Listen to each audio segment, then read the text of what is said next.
მოგესალმებით, მე ვარ ლიზა და ეს არის გადაცემა საზოგადოებრივ პოლიტიკური ასპექტები. დღევანდელ გადაცემაში ჩვენ ვისაუბრებთ თანამედროვე მოდაზე, სტილზე და ტრენდებზე.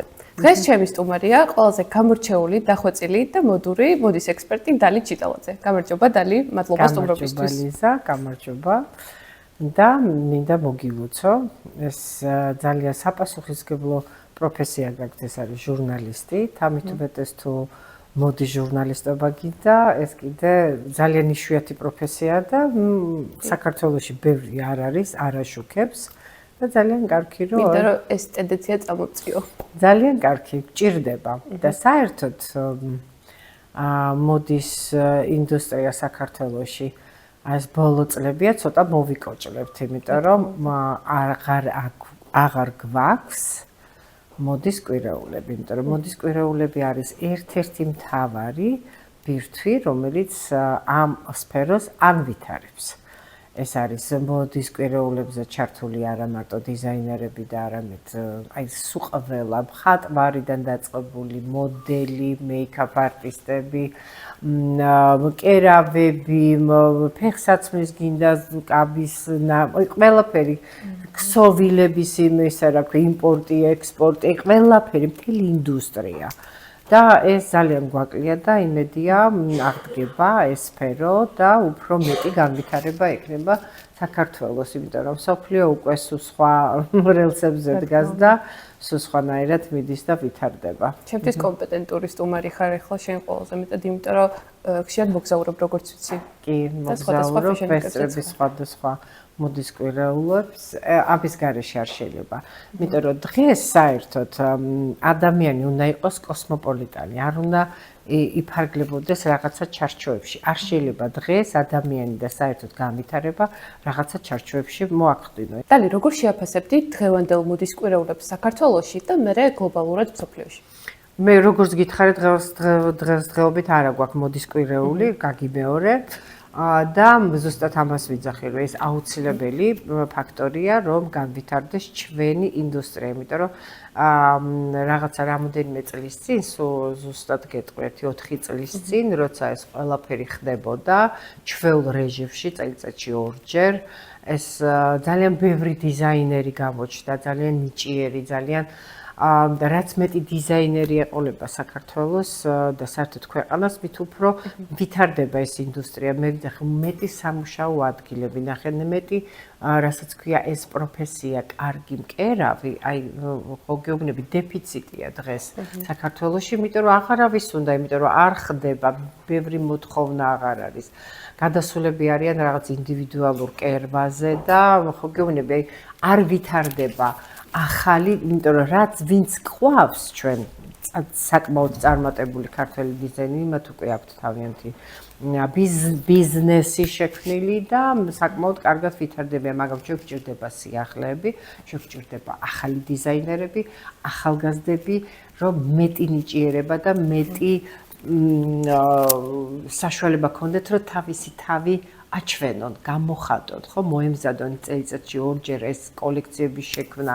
მე ნახე ამითი განვითარდება კიდევ შოუ ბიზნესი, იმიტომ რომ შოუ ბიზნესი აკლია კარგად ჩაცვა, იმიტომ რომ მე ყოველთვის რო უყურებ ხოლმე ეს არის ტელევიზია, კონცერტი, სულ მინდა ხოლმე რომ რაღაცები შევასწორო და რაღაცა სხვანაირად წარმოსახო თითოეული ხელოვანი, რომელიც სცენაზე დგას და ეკრანზე ზის. ამას ძალიან დიდი მნიშვნელობა აქვს. რომელ ქართულ დიზაინერზე ფიქრობ, რომ უკვე მზად არის გლობალურ მოდის კვირეულებისთვის? ჩვენ ერთადერთი ქართველი დიზაინერი ყავს, ერთი არა, დავასახლებ ორს, მოდი. დევნა, რომელიც მთელი მსოფლიო იცნობს და დავით კომაკი. აი ეს ორი დიზაინერია, რომელიც ძალიან კარგად მოღვაწეობს მსოფლიოში და ყველამ ყოველთვის ვიძახ ხოლმე დევნას, რომ სტალინივით პოპულარულია თქო, იმიტომ რომ კარგი გაგებით, იმიტომ რომ სტალინი იყო ერთადერთი, ნახე სტალინი დაირქვა და დევნა დაირქვა, დევნა გვასალიათ კი არ იხსენებენ, მაგრამ დევნა. და ძალიან ცნობილია და დანარჩენი, ვინც ჩვენ საქართველოში ახლა აი აქ მოღვაწეობს, აქვთ, რა თქმა უნდა, შეკვეთები, ისეთი ცნობილი მაღაზიებიდან, ევროპიდან და ამერიკიდან და ვიცი, რომ ძალიან ბევრი ჩვენი ქართული პროდუქტი გადის საზღვრებს გარეთ. ეხლა მინდა გკითხო ტრენდებზე. რომელმა ტრენდმა აგიყოლია წელს ყველაზე მეტად შენს კი?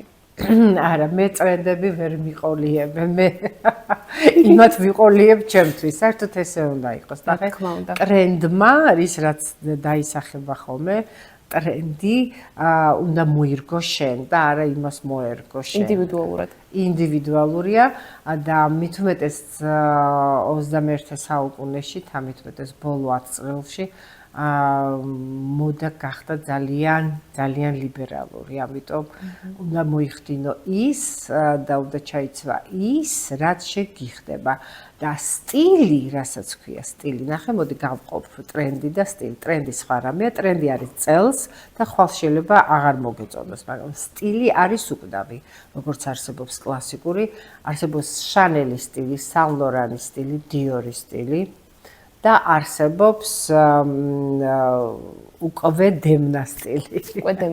უკვე დემნა სტილი და ეს ძალიან მიხარია ხოლმე. და ასე რომ რომელ სტილს მოირგებ და როგორ ტრენდულ აქსესუარებს დაამატებ, ისე გაახდება შენი ლუკები. რას ფიქრობ ხელოვნურ ინტელექტზე, როგორ ცვლის მოდის ინდუსტრიას და რა შემოდის? საერთოდ თუ გინდა 21 საუკუნეში რომ იყო პროგრესული სულ და შეისწავლო ახალი მიმართულებები, ეს ხელოვნური ინტელექტი არის ერთ-ერთი, რომელიც უნდა ყველამ შევისწავლოთ, იმიტომ რომ ის ვერასოდეს ვერ ჩაანაცვლებს, რა თქმა უნდა, ადამიანის რესურსებს, მაგრამ ის ტექნოლოგია, რომელიც ყველამ უნდა ვიცოდეთ და ავითვისოთ, იმიტომ რომ თუ გინდა განვითარება, იმიტომ რომ ისეთი სისწრაფით ვითარდება ტექნოლოგია, რომ ხელოვნური ინტელექტის ეს არის განუყოფელი ნაწილი, ასე რომ თუ გინდა რომ გააგრძელო ცხოვრება თანამედროვე სამყაროში, უნდა იცოდე ყველაფერი.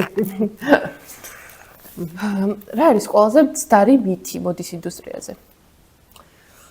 მითი რა ვიცი, რომ გააჩნია რაში მოდის ინდუსტრია, ძალიან ბევრი ასპექტები, რომელი უფრო გაინტერესებს. დიზაინერებთან დაკავშირებით რო ვთქვათ. მითები, ის რაღაც ჭორები, კაი გეხოცები. ამას არასოდეს არ ვაქცევ ყურადღებას, იმიტომ რომ ჩემთვის საერთოდ დიზაინს, მოდა და დიზაინი ეს არის ხელოვნება. მე მაინტერესებს მათი პროდუქტი, არა მათი პირადი ცხოვრება და არა მათი რაღაც გამგონილი ესეთი ისტორიები. მე მაჩვენე პროდუქტი და მაჩვენე შენი ხელოვნების ნიმუშები. ჩემთვის თავარი ესეა, თორე იქ დანარჩენი მე მითების ის არა ვარ, რა ქვია, გამოკვლეველი. შენი აზრით რა უნდა იცოდეს ადამიანმა, რომელსაც სურს რომ მოდის ინდუსტრიაში თავი დაიმკვიდროს და რა რჩევას მისცემდი ახალგაზრდებს მოგხვდები? რჩევა ის არის, რომ ახალგაზრდებო და მით უმეტეს სტუდენტებო, თქვენ გაქვთ საოცარი დრო იმისი, რომ ძალიან ბევრი ისწავლოთ. მიიღოთ ძალიან ბევრი ინფორმაცია, გადაამუშავოთ თქვენებურად, ნახე, ინფორმაციას რო იღებ, ის მერე შენებურად უნდა გადაამუშავო და გამომიტანო პროდუქტი. და ცოდნა, რასაც ქვია და განათლება ჩემთვის სხვადასხვა არის. ცოდნა არის შეიძლება ბევრი ინფორმაცია მქონდეს, რაღაცა დავიზეპი, რომ განათლება, ნახე, ესეთი სიტყვა, ნათელი გონება რო გაქვს, ესე იგი რას ნიშნავს, რომ შენ ძალიან ბევრი ისწავლე. მარტო ინფორმაცია კი არ მიიღე, ისწავლე, გაითავისე. და ამიტომ რაც მეც ისწავლით, რაც მეც წიგნს წაიკითხავთ, წიგნის კითხვა შეიყვარეთ ახალგაზრდებო, იმიტომ რომ მართლა ძალიან დიდ საფუძველს გაძლევს. აი რომ ახსენდება ხოლმე რაღაცები, რაც მე რო სტუდენტი ვიყავი, მაშინ ვისწავლე. ეს დღემდე მათქება. ამიტომ რომ ის მეტყველება, ლოგიკა, აზროვნება მოდის მხოლოდ ცოდნიდან. თუ ეს TikTok-ი და ეს სკროლვა არანაირ განვითარებას არ მოგცემთ, ეს კარგია, გაერთო ხანდახან დავუთმო დღეში რამდენიმე ნახევარი საათი, 15 წუთი მე გაგრძელო აიკითხო. რას ურჩევდი ადამიანს, რომელიც ცდილობს, რომ საკუთარი სტილი იპოვოს და ვერ პოულობს? აუცილებლად იპოვის თუ მოინდომებს, იმიტომ რომ არსებობს ესეთი ის, რომ არსებობს სარკე, არსებობს შენ და არსებობს შენი შემოქმედებითი უნარი. თუ ადამიანს აქვს შემოქმედებითი უნარი და შეუძლია შეახამოს და მოიხდინოს, ეს უკვე ბევრს ნიშნავს. ამიტომ იმედს ადვიან ხო, რომ დადექი სარკის წინ გაიხადე ჩაიცვი. და აუცილებლად მე ყოველთვის ვიტახი, რომ აუცილებელი ცუდი რამე არ არის, რომ ვიღაცას მიბაძო. ნახე, იმიტომ რომ თავიდან ვიღაცას შეიძლება მიბაძო, ის იდეა აიღო, ნახე. ინსპირაცია და მიბაძო. ინსპირაცია გქონდეს და შენ შენებურად უკვე შენს ხელს და შენ როგორც გიხდება, ისე ჩაიცვა. და ყოველთვის ვიძახი, რომ ჩაცმა არის შენი სულიერი მდგომარეობის ერთ-ერთი გამოსახვა, წარმოსახვა. იმიტომ რომ ადამიანი ყოველთვის იწმევს ისე, როგორც თვითონ გრძნობს თავს. ხანახარ ვხედავ ხოლმე ადამიანი რაღაცა ესეთი არეული ჩაცმული, რაღაცაში გაურკვეველი, მაშინ უკვე გრძნობ, რომ ისი მდგომარეობა ცუდად არის. როცა არის მოწესრიგებული, მოვლილი, იმიტომ რომ თუ არ მოუარე შენ თავს, შენ გასავლად ძვირფასი სამოსი ჩაიცვა, არაფერი არ გამოჩნდება, იმიტომ რომ უნდა იყოთ მოვლილები, ჯამრთელები პირველ რიგში, მოვლილები, უნდა მიხედოთ სტუდენტებო თქვენ, აი ახლა გაქვთ ის დრო, რომ თქვენს ჯანმრთელობას, აი ეს პირამიდას ვაშენ, ჩაუყარო დიდი საფუძველი, ის სწორად იყვებო, დაიძინო, არ მოწიოთ.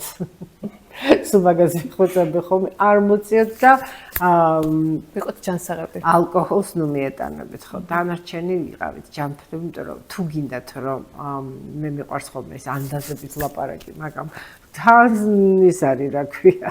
კარგია, რომ სწავლის ძირიმწარი არის კაცებში კატამდების აბსოლუტურად ზუსტად, იმიტომ ეს ბრძენმა ხალხმა დაწერა და მოდი მეც მაგ პროცესში ვარ ახლა და იმედია გატყულა. აუცილებლად, იმიტომ რომ თუ გინდათ რომ გქონდეთ ჯამრთელი და ტკივილის გარეშე თქვენის დასრული ასაკის მერე, იმიტომ რომ ისეთი მე ხომ ისეთ რაღაცებზე ხან ამშლიან ნერვები, რომ მეც ეწავდი, გან არ მეწავდი, აი ხლა ისე მეშლებოდა ნერვები, რომ რატომ მოვწირი, აი ხო შეიძლება რომ უკეთესად ყოფილიყო რაღაცები და ასე რომ მერე რო არინანოთ ჯობიაახლავე მოიცილოთ მავნე ჩვევები. და ბოლოს მინდა გკითხო, რომელი ქვეყნის street styles გამოარჩევდი ყველაზე მეტად, აი შენთან რომელი არის ყველაზე ახლოს? იცი რა, მე საერთოდ ძალიან მიყვარს ფრანგული სტილი და გამოვარჩევდი პარიზს, მაგრამ ჩემთვის ნიუ-იორკი არის კიდე აბსოლუტურად სხვა პლანეტა და იქ საერთოდ სხვანაირად იცმევენ. პარიზი და ნიუ-იორკი ჩემთვის არის ერთ-ერთი აი ესეთი ქალაქები, სადაც ძალიან მოგწონს როგორი ჩაცმული დადის ხალხი. მაგრამ თბილისი არ ჩამოუვარდება, იმიტომ რომ მე მაგალითად ჩემი შოპინგ ვიდალი, მაქვს ესეთი გვერდი Facebook-ზე, რომელსაც ქვია ხო შოპინგი დალისთან ერთად შოპინგ ვიდალი, სადაც ვაკეთებ ხოლმე წელიწადში ორჯერ, აი ხა ვაპირებ ზამთარი და მე გვიანი გაზაფხული. უბრალოდ მე და ჩემი გუნდი გავდივართ ქუჩაში და უბრალოდ ესე პაპარაცობთ. და ვიღებთ ესეთ გემოვნებიანად ჩაცმულ ხალხს და რომ გადავათვალიერებ ხოლმე, ისეთი კარგი ის არის, რა ქვია. ესე მომწონს ხოლმე, იმდენად ლამაზად ჩაცმულები არიან, რომ ძალიან მიხარია. როგორც აღნიშნეთ, თბილისის ქუჩის სტილი ყოველთვის გამორჩეული არის ხოლმე და ბევრ სხვადასხვანაირ სტილსაც შევხვდებით. არ არის მარტო ერთი კატეგორია ადამიანების ყოველთვის განსხვავებული. ყოველთვის ასეა, იმიტომ რომ ქუჩებში შეიძლება ნახო ადამიანი, რომელიც ეჩქარება და მიდის მაგალითად ბიზნეს შეხვედრაზე, ისა თქმა უნდა სხვანაირად ჩაცმულია. არის ჩვეულებრივ სასეირნოდ, ესეთი რასაც ქვია casual, სპორტული სტილი, თავისუფალი სტილი. არ მილიონი, ამიტომ არის საინტერესო ქუჩა, რომ აბსოლუტურად სხვადასხვა ჩემი ფავორიტი აქტივობა დაკვირვება ქუჩაში სხვადასხვა ტიპის ადამიანების, იმიტომ რომ მათ ტანსაცმელებით ნახე ხო, ადამიანს ხო არის, იმიტომ ვიძახი ხოლმე, რომ ყოველთვის უნდა მივაქციოთ ყურადღება, რას ვიწევთ და სად მივდივართ და პირველი გამეთვალისწინებ. პირველი ეფექტი არის ვიზუალური, ხო და ამიტომ ვიძახი ხოლმე, რომ და ვიზუალურ ეფექტზე უკვე მე შემილი ადამიანის მდგომარეობა გავსაზღვრო. როგორ არის, კარგად არის თვითდაჯერებული, არ არის თვითდაჯერებული, რამე უჭირს, არ უჭირს, აი ყველაფერი ჩანს აბსოლუტურად მის ჩასწავლობაში. კი, კი. ძალიან დიდი მადლობა რომ მესტუმრეთ და ასე საინტერესოდ გაეცით ჩემს კითხვებს პასუხი და მადლობა. დიდი მადლობა შენ, რომ მომიწვიე და გისურვებ წარმატებებს და ყველას გისურვებ წარმატებებს. თავარია იცოდეთ, რომ რასაც დაისახავთ, იმისთვის აუცილებელია ბევრი შრომა. და მე რო იყოთ მთელი ცხოვრება კმაყოფილი და შედგეთებული პიროვნება, როგორც ადამიანი, როგორც პროფესიონალი და აბა თქვენიცით. დიდი მადლობა. მადლობა ჩემს მაყურებელს, მომავალ შეხვედრამდე. ნახავთ.